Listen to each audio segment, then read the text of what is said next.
When I found the photos, my hands started shaking.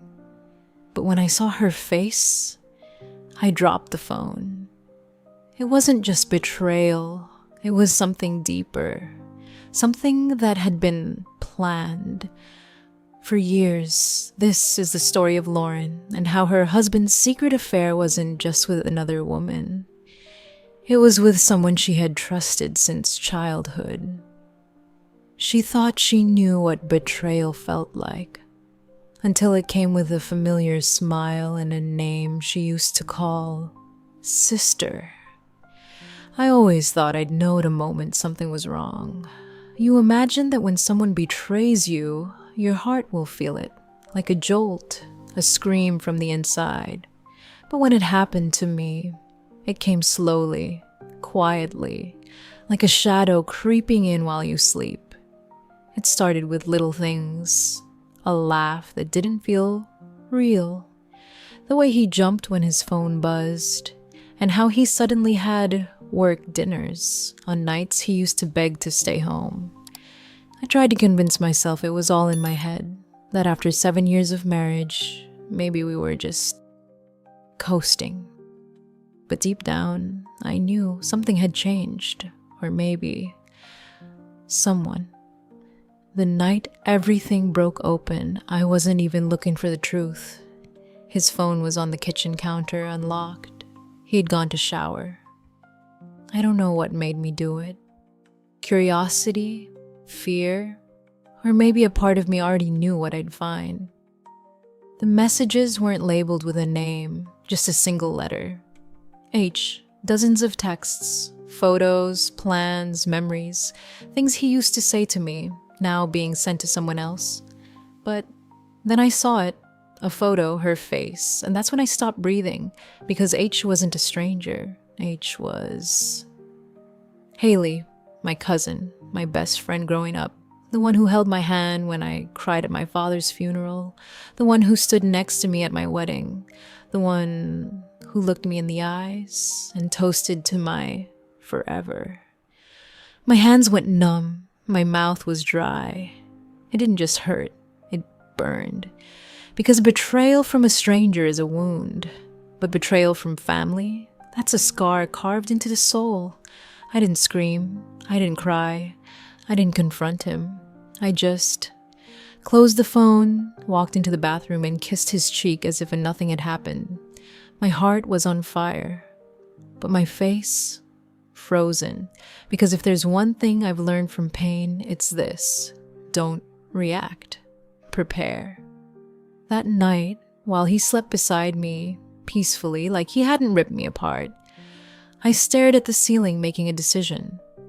I wasn't going to let them destroy me. I was going to watch, collect, wait. But that silence, it almost broke me. Do you know what it's like to sit across from someone at dinner, smile at them, nod at their stories, while knowing they're lying with every breath? I'd excuse myself to the bathroom just to breathe, just to whisper to myself, stay in control. One more day. Over the next few weeks, I became someone else. Sweet, distracted, smiling just enough. I made him feel safe, unaware. I even asked him if we should go away for the weekend, just the two of us. He smiled and said, maybe, if I can get away from work. The irony nearly made me choke. Inside, I was documenting every lie. I memorized dates. I tracked every late-night text. I started sleeping with my phone under my pillow. I took screenshots. I backed up everything. I even bought a small flash drive, the red kind, cheap and silent, and labeled it Family Photos. I kept it hidden in a box of old Christmas ornaments. Just in case. I went through our bank statements, found the hotel bookings, the receipts, the gifts, the $280 dinner on a Tuesday night, the Uber rides to places he never mentioned. I even noticed he'd been using a second email, one I didn't know about. That's where I found her name again, Haley. Her tone was casual, intimate. Like this wasn't new. Like they had routines, inside jokes, roles. I set up a fake email and sent her a message pretending to be a fan from her old yoga blog. She replied, cheerful, flirty. She had no idea she was talking to the woman whose life she was helping destroy. And then I got lucky. Or maybe fate had had enough of me being silent. I overheard a voicemail.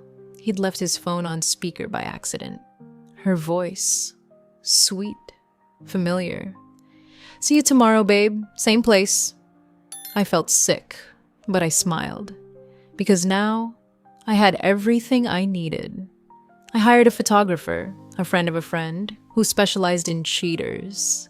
He followed them for days. Took pictures that made my stomach turn. Them at the same cafe where we had our first anniversary dinner. Her wearing a scarf I once gifted her for Christmas. Their hands touching under the table like they owned the world. And then came the final piece, a video. Them. Walking out of a hotel, laughing. His arm around her waist, her hand on his chest. Like they weren't tearing through someone else's marriage, someone else's life. That's when I knew this wasn't an affair. This was a campaign, planned, deliberate, and they thought I was too naive to notice. But they were about to find out who I really was. I waited until our anniversary. The irony was too perfect to resist. He thought we were going on a weekend getaway, just the two of us, like we used to do. I smiled and played along, packed his favorite wine, the cologne I gave him last Christmas. I even bought lingerie. Not for him, for the illusion. On the drive there, he held my hand like everything was perfect. He played our playlist, the one from our honeymoon. I sat beside him in silence, memorizing every word, every fake smile, every song that no longer meant anything. I wasn't just preparing revenge, I was mourning the woman I used to be. We drove 3 hours to a cabin in the woods, isolated, quiet, the kind of place where you can scream and no one hears. The first night, I cooked his favorite meal. We drank, we danced. He looked at me with those eyes, the same ones he used on her, no doubt, and said, "You still take my breath away." I wanted to laugh. Instead, I kissed him, and that kiss was goodbye. He had no idea I'd already shared every photo, every video, every detail with Haley's fiancé. I had found him on Facebook weeks before, sent him a message. "I think we need to talk about Haley, about my husband." He didn't reply at first, but when he did, it was just one line. "Tell me everything." We talked for hours, compared dates, confirmed lies, and when we realized just how long this had been going on, he cried. Not because he was weak, but because betrayal from the one you love doesn't just hurt. It reshapes you. That same night at the cabin, while my husband slept, I went outside. The air was cold, still. I sat on the porch, opened my phone, and hit send. Email to my closest friends with timestamps. Dropbox link sent anonymously to her workplace. Screenshots posted to a fake Instagram account, one I created just to expose them, with hard copies mailed to her mother. I even added a handwritten note. "Thought you should see what your daughter's been doing with mine." The next morning, I told him I needed air. I stepped outside, phone in hand, and let the silence settle. When I walked back in, he was standing in the living room, holding his phone. His face was pale. His hands were shaking. "Lauren, what did you do?" I didn't answer. I just poured myself coffee and said, "You should pack." He didn't move, just stared at me, like he was seeing me for the first time. And maybe he was. Within hours, everything was falling apart. Her fiancé left her. Her job, gone. her family, humiliated, and him. I filed for divorce the moment we got back. With everything I had, the timeline, the receipts, the photos, there was no negotiation. I kept the house, the car, the dog, and the dignity he tried to take from me. I didn't just break the illusion, I shattered it into 1,000 pieces and made sure they stepped on every shard. They say time heals everything, but I don't believe that anymore. Some wounds don't close, they just stop bleeding. People ask me if I regret how I handled it, if it was too much, if revenge makes you just as cruel. And I smile, because they weren't the ones waking up every morning, lying next to someone who lied with every breath. They didn't watch a marriage die in slow motion while pretending everything was fine.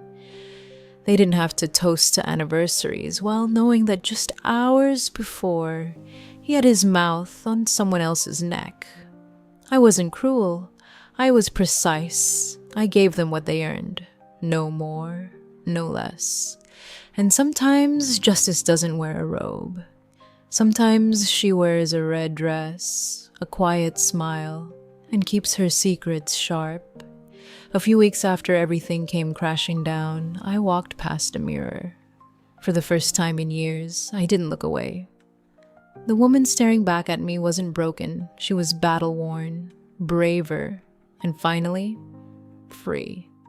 And Haley? She sent me a message, just one line. "You ruined my life." I didn't reply. I didn't need to. Because if she thought I ruined her life, she should have thought twice before trying to erase mine. Today, I sleep alone. But I sleep in peace. I no longer wake up wondering where he is, or who he's with, or whether I'm good enough, because I am. And if someone out there is listening to this, if you're in the dark, second-guessing your instincts, convincing yourself it's all in your head, listen to me. It's not your fault, but it is your choice. Stay broken, or break the cycle. And when you finally do, don't ask for permission. Don't wait for an apology. Don't play fair, just like they didn't.